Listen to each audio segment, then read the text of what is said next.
We all still remember the boy who said Richard Ganazanaka undirangareo. Yes, that boy who touched the heart of many people. However, the same TV crew wasted no time but covered his story. The boy is intelligent, quick to speak, alert by nature. But he is a liar. Yes, I said the boy lied to all of us. He even lied about his mother being a stepmother. His real mother is alive and beautiful as ever. His name is Leroy.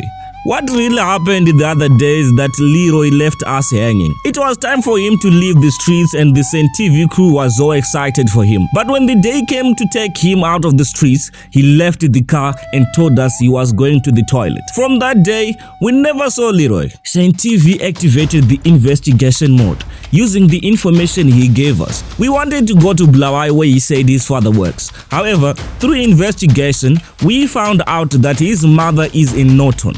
We went to Norton and the strangest thing happened. Leroy is a celebrity, even little kids know him. His reputation precedes him.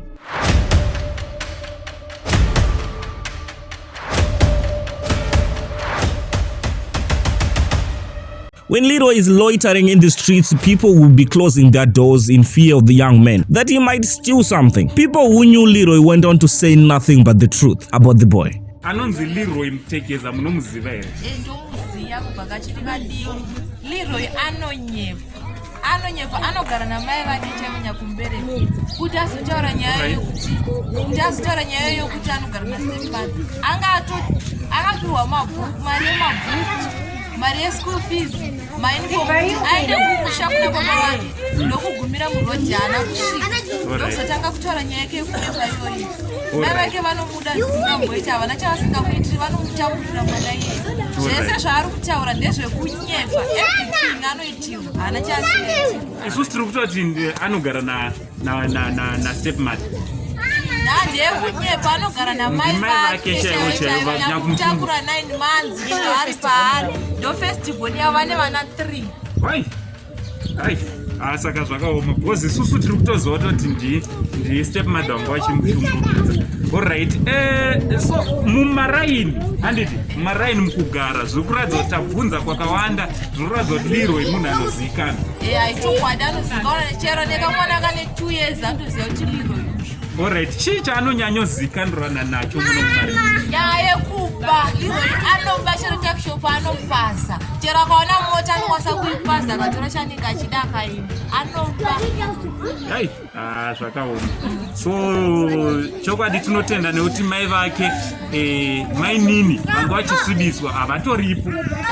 Izvo zvari kutotamburira kuti vantori mai vake. Vantori mai vake arikufamba vachitengesa mabhero kuti arareme Leroy. Alright. Mai vake vanzwa nekutama nenyaya yekuboba kushaiswa nzvimbo nepekugara nekuda kwaLeroy. Shame. Alright, tinotenda nekuzivisa veruzhinji. Saka veruzhinji ndofunga muri kungozvinzwira nenyaya yemukomana anonzi Leroy. Uya wamuri kunzwira tsitsi zvakanyanya. Nhasi tiri muMaridale, nzvimbo yaakakurira, nzvimbo yaanozivikanwa. It turns out Leroy's mother is a very nice woman. Not abusive, but just a nice woman. Just a look at her, only a smile is written all over her face. Leroy was given a lot of money to go to his rural home where his grandmother lives. But he never went there, but rather decided to stay in the streets of Harare. A glimpse at Leroy's mother, you could only see a humble woman. The pain of giving birth is eating her inside. Surely it is the love of a mother. Zviri sendimai nkosi uri kubasa here? Achimira ipapo taakusvikapo izvezvi.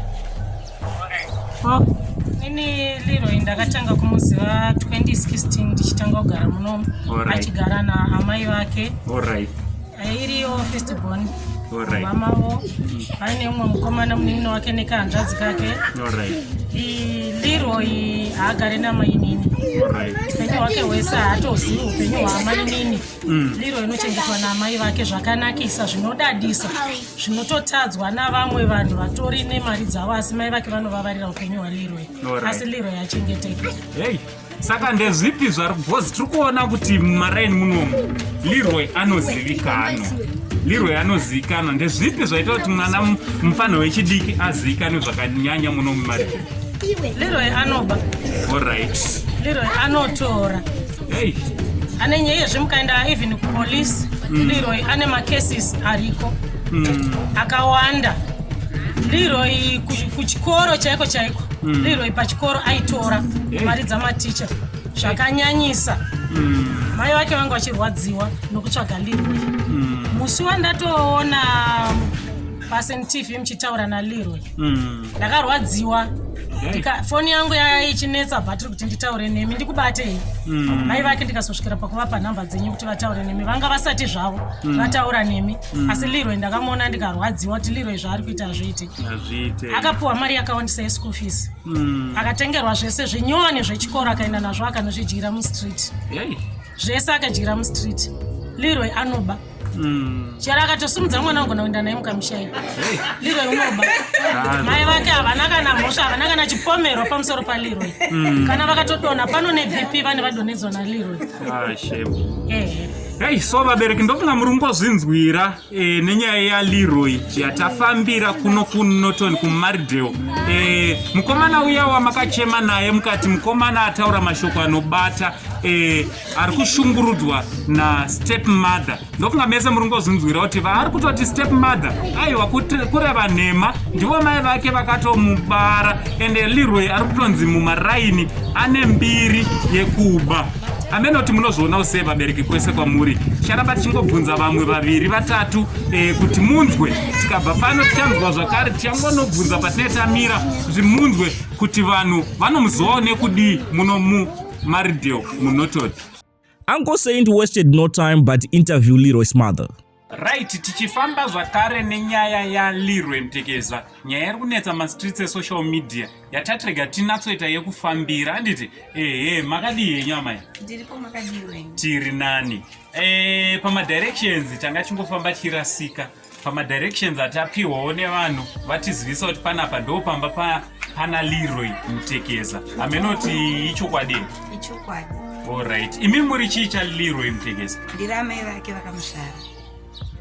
Amai vake vakamuzvara? Kwete stepmother? No. Alright. Ndofunga tasvika pana mai vaLeroy Mtekeza vakamuzvara. Handiti? Ameno pane video ratakamboita ndinovimba makariona naLeroy Mtekeza mwana wenyu. Amenoti mungadawo kuti kudii nenyaya iyi iri kutrenda mumastreets esocial media? Ndakapererwa handina hangu chekutaura. Asi unongoti kuzvara kana vane musikanzi. Chokwadi. Ndinovimba it's obvious makabatikana muchinzwa kuti Leroy achiti ndinoabusiwa namainini. Ameno mungada kuti zivise kuti ana mainini vaanga achigara nawo here? Kwete, ndinogara naye. Imimi mai vake nyakumutumbu? Yes. Ndi munogara naye? Ndofunga muri ngozvionera kana kufanana vabereki kwamuri kuti zveshuwa vakadi aiwa haubvunze. Isusu patatongovaona tabva tatongoona kuti ava ndivo chaivo.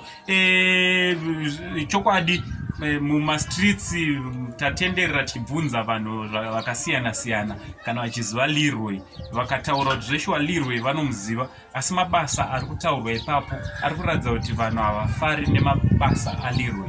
Amenoti mungadawo kuti kudii semubereki wemwana anenge achiita unhu husingatarisirwe, muri kurarama sei manje nevanhu mumaraini? Ndingangoti ndakasangana nezvakawanda. Zvimwe zvacho zvichiri kungoitika nazvino ndikafamba nechingonongedzwa. Ndiwo amai vane mukomana uyo ari mustreet. Asi ndinotenda Mwari nevanhu vaMwari. Vandinonamata navo vakaramba vachingondibatsira pakunamata kusvikira Leroy azongodzoka kumba. Wanga ungoriwo munamati wangu kuti dai Mwari vamubata adzoka kumba. Nekuti musi waakadzoka isusu takanga tatomutora mumastreets paitawo vainga vatomubatsira. Takatomutora mustreet takuda kutonomuisa pamba paanga achifanira kuti ange achigara. Ndo musi wamuri kuti akadzoka. Handiti? Yes. Ndo musi waakadzoka isusu akatotitiza. Ndo saka takazoti nyanyoita shungu dzekuti chii chaita kuti mukomana atize. Mukomana anga afunga kupi? Anga afunga kumba. Chinowachinja kanaka kuti mukomana akazodi Leroy akazodzoka kumba. Muchidawo kuti kudii kune vabereki. Ndoiziva kuti varipo vabereki vane vana vari kusanganawo nemachallenges evana vane musikanzwa chaiye, kwozoti vamwe vanongori nemusikanzwa yekunzi mwana ane musikanzwa, imimi inonzi musikanzwa chaiye maiona. Mungada kuti kudiwo kune vabereki vakadaro, uye imimi muri kuzvikundawo sei? Ndingangoti hazvigonekwe nenyama. Yes. Zvinotoda kuti umire panzvimbo semudzimai woita responsibility yako. Zvikuru sei tichida kuchengeta vana vedu nezvinhu zviri material, tinotodawo kunamata kuti Mwari vatibatsire. Ini ndinoda kutenda munhu waMwari Apostle Bheri naBhembuta, mufundisi wangu kuRivers of Grace. Anga akamira neni vachindisimbisa nanhasi ndakaramba ndakasimba etinamata. Alright. So izvozvi Leroy aripi? Tiri kuona kuti hatisi kumuona panapa. Angadaro ari kupi? Leroy andiperekedza kubasa. Ndiziva kuti aenda kupadzoka kumba achitaba kuna TV. Alright. So ndofunga muri kungozinzwira mega hama neshamwari kwese kwamuri nenyaya yaLeroy yamanga muchida kuziva kuti ichapera sei. Ava ndo mai nyakutumbura vaLeroy Mtekeza. Sekungoona kwamuri kuita mukaona Leroy namai vake vari panapa, ndofunga muri kungozviona mega kuti haiwa havasi step mother, ndo chaiyo nyakutumbura. Nemabasa ese ndofunga muri kusurprisika nemabasa ese ari kunzi anobatwa anga achibatwa naLeroy Mtekeza. Tingomunyengeterera, tingomunamatira nerudo rwenyu rwamakangoratidza, ngatingomunamatirai kuti ange ari mwana ari nani. There are two things involved. The reasons why children end up in the streets. Number one, it's either they stole something from home. Number two, it's either they are being abused for real. As for Leroy, he is now staying with his mother, and probably his mother is taking a leap of faith that the young men don't cause any trouble. The voice is now yours in the comment section below. Tell us, what do you think about this story? Please don't forget to subscribe and like this video. From Uncle Saint, the only Zimbabwean uncle, the Saint TV crew, much love.